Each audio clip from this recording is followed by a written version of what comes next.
Tiens, Oui, tu m'entends? oui, oui, Donc, j'entends bien là, oui. il fait beau temps à Cannes? Oui, ça va, il y a du beau soleil là, tout à C'est fait. mieux, c'est couvert à Paris. On t'apprendra rien qu'on a un beau ciel gris.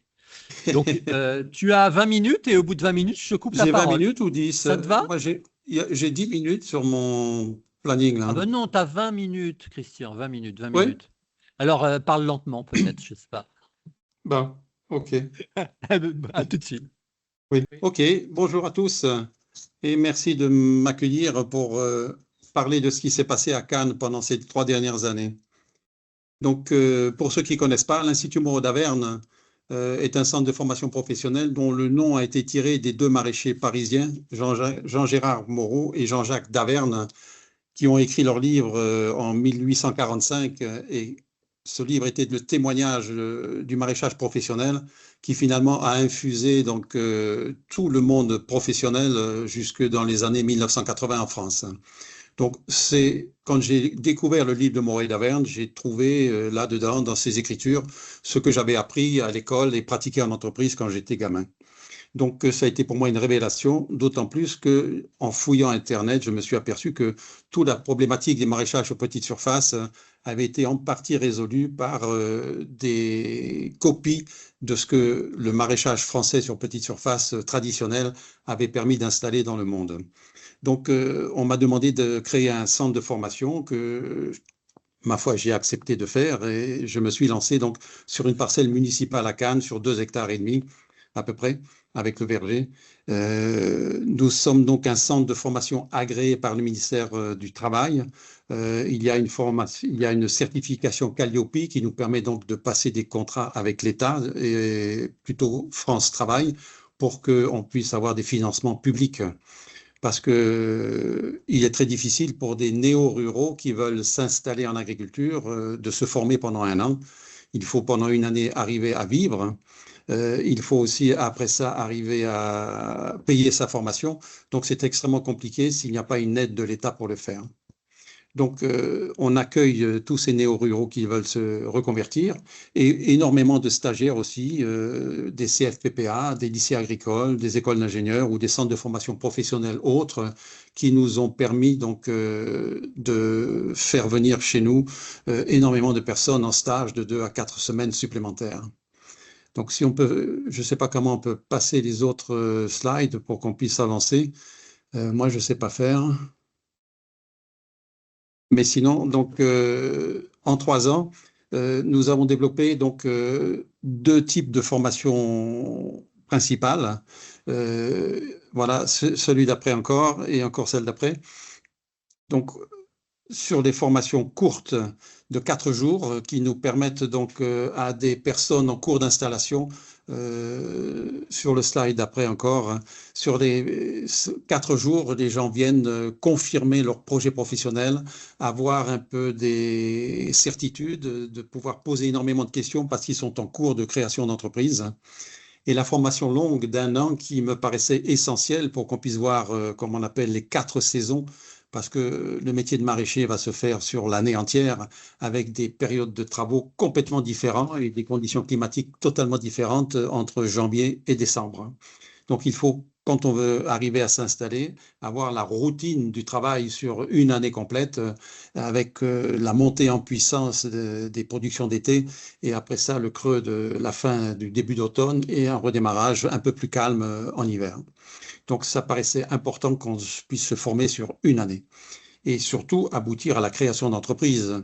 Euh, il n'est pas question, après une formation, de laisser les gens sur le trottoir, comme certains le préconisent, ou d'aller voir sur le trottoir d'en face s'il y a du travail. Il faut absolument que les gens qui ont passé une année sur place puissent aboutir à la création d'entreprises. Donc, nous avons pu avoir cette chance d'avoir 32 stagiaires en formation courte qu'on a accompagnés et qu'on a pu suivre pour certains encore jusqu'à aujourd'hui. Une vingtaine, 21 stagiaires en formation longue qui sont restés une année sur place. Et en plus, donc, en gros, 24 élèves des CFPPA, des CFA, des bacs agricoles et autres qui sont obligés de faire des stages de 2 à 4 semaines et qui sont venus chez nous pour passer ce stage obligatoire pour leurs études. Donc, quelle est l'origine de toutes ces personnes? Sur le slide d'après, on voit un peu l'origine des stagiaires de la formation longue ou courte. Ce sont en général tous des gens qui sont déçus du métier dans lequel ils sont, des gens qui veulent changer d'orientation et qui ont réfléchi souvent pendant longtemps à devenir maraîchers ou maraîchères. Donc, ils viennent s'informer, on essaie de les guider pour qu'ils puissent trouver le cheminement le plus logique et le plus agréable et le plus surtout sécurisant possible pour venir se former à Cannes. Donc, se former à Cannes, c'est souvent se déplacer. Donc, ça veut dire trouver un logement sur place et un moyen de financement. Donc, en général, le financement passe par France Travail. Donc, les gens sont soit au chômage, soit ils font une reconversion professionnelle et ils font donc une rupture conventionnelle de leur contrat de travail avec leur employeur pour pouvoir venir sur Cannes et s'inscrire à Pôle emploi local. Enfin, France Travail local sur Cannes, Mougins, Grasse, afin de pouvoir bénéficier plus facilement d'une prise en charge financière par l'État pour leur formation. Donc, beaucoup de salariés. Bouchers, laborantins, vendeurs en jardinerie, informaticiens, beaucoup d'informaticiens, d'ingénieurs en informatique, un prof de faculté aussi, un capitaine de bateau, 5 cuisiniers sont passés aussi, un humanitaire et un banquier d'affaires. Nous avons aussi là vu passer un artisan boulanger qui avait envie de changer, des cuisiniers évidemment qui étaient à leur compte et une personne qui avait une entreprise dans l'événementiel. Et curieusement, un avocat vient de finir une année de formation.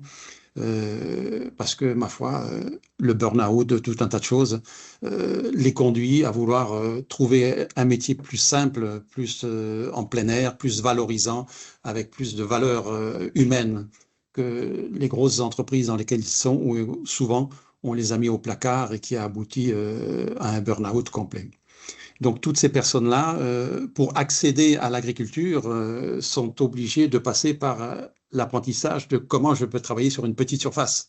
Donc, il n'y a que la French Method actuellement qui leur permet donc d'apprendre à être certain de pouvoir avoir un chiffre d'affaires, un salaire sur une surface qu'ils pourront trouver facilement ou que les municipalités mettront à leur disposition facilement après ça, une fois leur fin de formation. Donc, pour ça, il y a forcément des formations à un programme, hein, et que deviennent toutes ces personnes après une année. Donc, on s'aperçoit qu'après cette année de formation, on a eu 23 créations d'entreprises, ce qui est quand même assez important, puisque le but est de les former pour ça et les municipalités leur trouvent des terrains, ou alors ceux qui viennent d'ailleurs avaient des possibilités pour s'installer. 23 créations d'entreprises, 15 salariés. Nous avons là une jeune stagiaire qui va maintenant aller dans un espace test à Nice qui vient de se créer.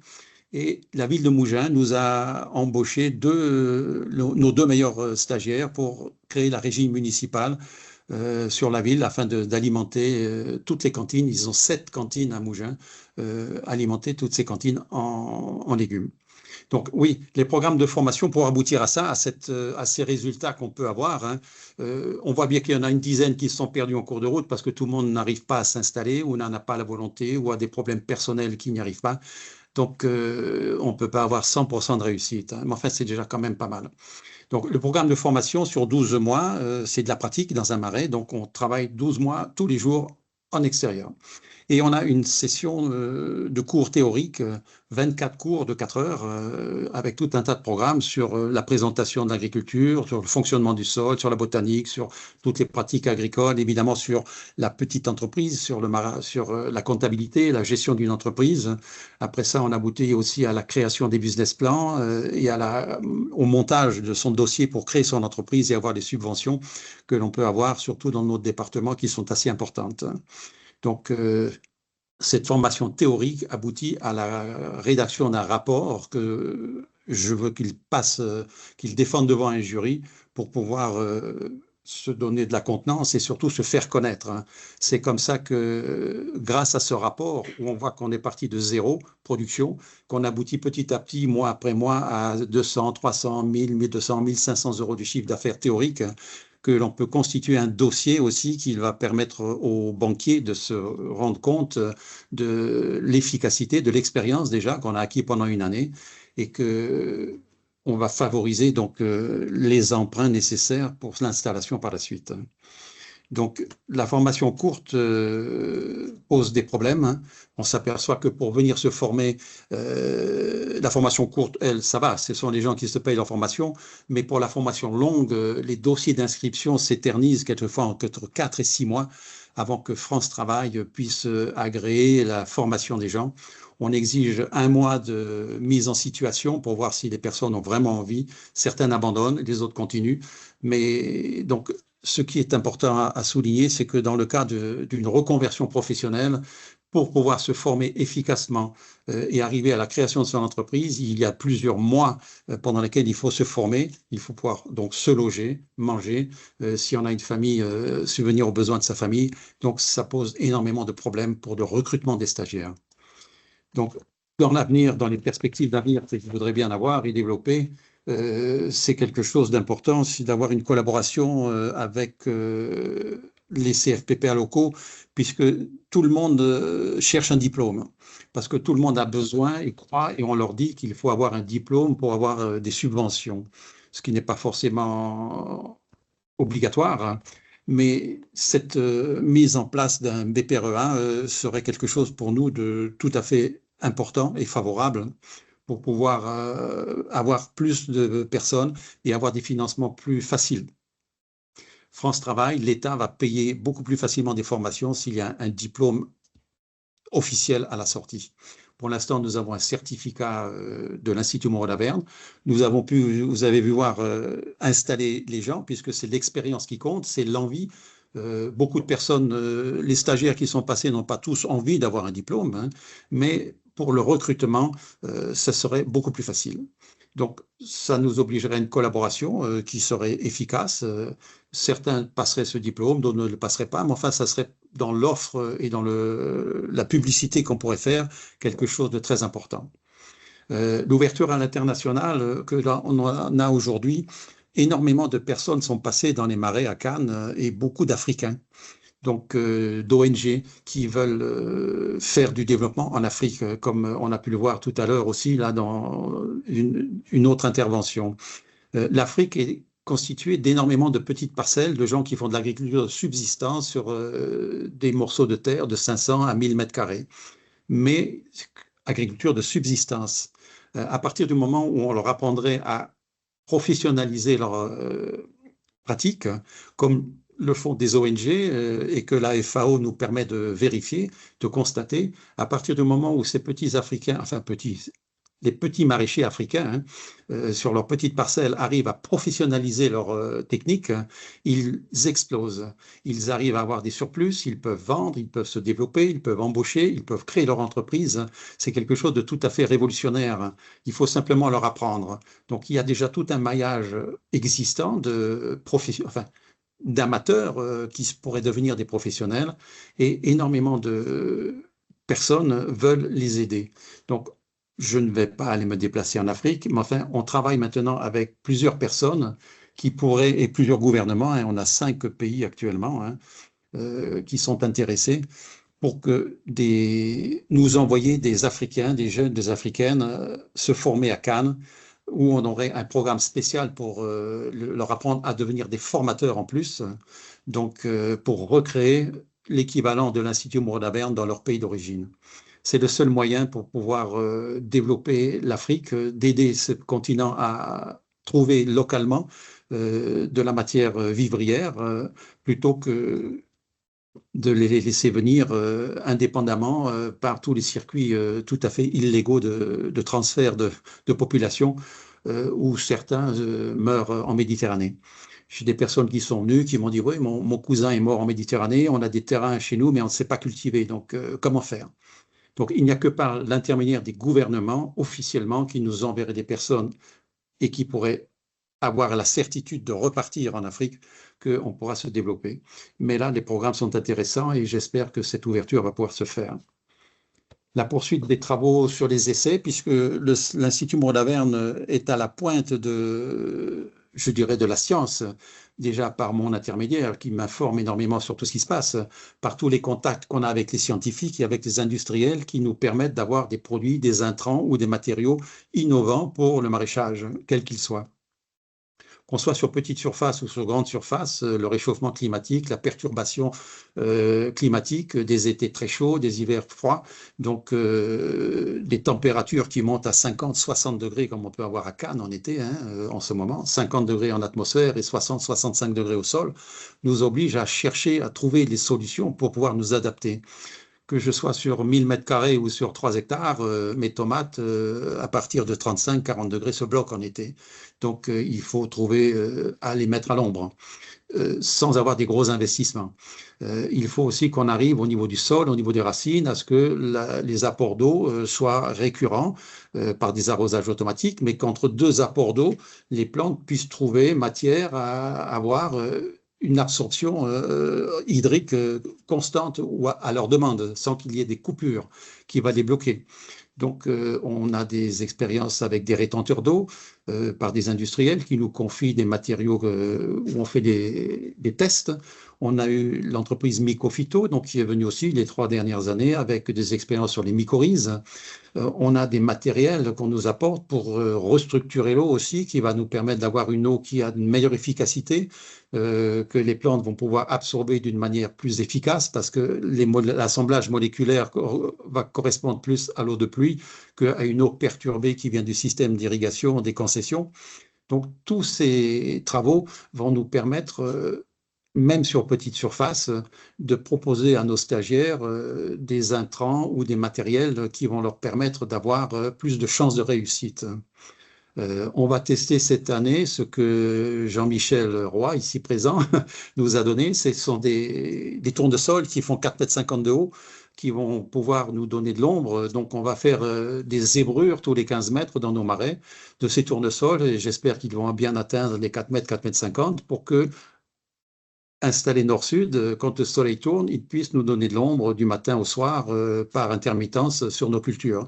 Puisque il y a, comme en Afrique, comme en Asie, comme un peu partout dans le monde, et on l'a ici en France, on le teste vraiment à Cannes, ce réchauffement climatique qui est extrêmement important, de réchauffement climatique avec des températures trop hautes et qui bloquent toute la végétation en été. Donc, on va continuer ces tests-là pour pouvoir... Donc, ça nous permet d'avoir aussi un apport de trésorerie qui nous permet aussi d'arriver à financer un peu mieux notre institut pour le moderniser. Je voudrais avoir des serres modernes que mes stagiaires vont acheter, des serres à pied droit qu'on peut ouvrir sur les côtés pour pouvoir mieux réguler la température en été.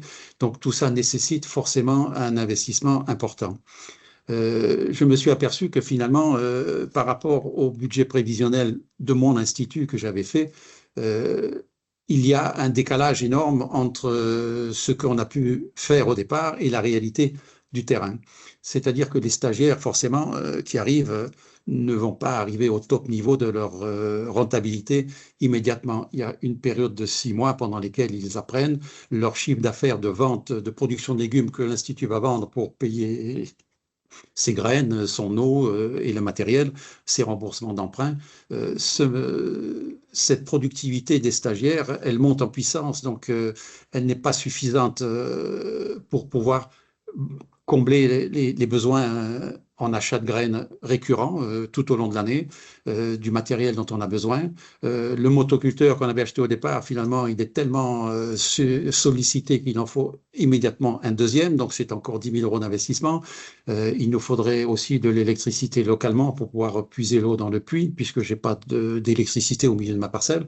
Donc, tous ces investissements ne peuvent pas se faire uniquement avec ce que France Travail va me donner pour la formation et la vente des légumes. Il faut trouver d'autres sources de financement. Donc, c'est à cela qu'on doit s'atteler maintenant. Donc, par ces formations extérieures, par des gouvernements étrangers qui paieraient plein pot. Donc, ça serait autre chose. Et par une recherche avec la mairie de Cannes, on est en train de faire ça pour pouvoir aller chercher auprès des entreprises locales une partie de leurs impôts qu'ils pourraient donner donc à l'Institut Moreau d'Averne. Pour ça, il faut qu'on en change la structure juridique parce qu'on ne peut pas en tant qu'entrepreneur privé, puisque l'Institut Mondaverne est une entreprise privée actuellement, toucher de l'argent d'autres entreprises dans le cadre de leur transfert d'impôts. Plutôt que de les donner à l'État, on aurait 10% de leur montant d'impôt, donc il faut qu'on change la structure juridique. Donc c'est à tout cela qu'on s'attelle maintenant pour pouvoir avancer et moderniser ce centre de formation qui répond quand même à une demande importante. Les néo-ruraux, tous les salariés qui sont que les entreprises mettent au rencard, puisque elles aussi sont obligées de se réajuster. Donc il y a un panel de personnes importantes qui ont envie de s'orienter vers l'agriculture. Le maraîchage sur petite surface est la porte d'entrée, puisque les municipalités offrent des terrains très souvent, ou à un loyer extrêmement modéré, 100 ou 200 ou 400 euros à l'année. Donc, c'est une porte d'entrée dans l'agriculture. Je vois que les stagiaires en formation courte qui s'installent sur leur propre terrain agrandissent après ça sur le petit élevage, sur le verger. Donc, c'est vraiment cette porte d'entrée importante qu'il faut qu'on arrive à faire et que maintenant David Herrera va lancer aussi à Bruxelles.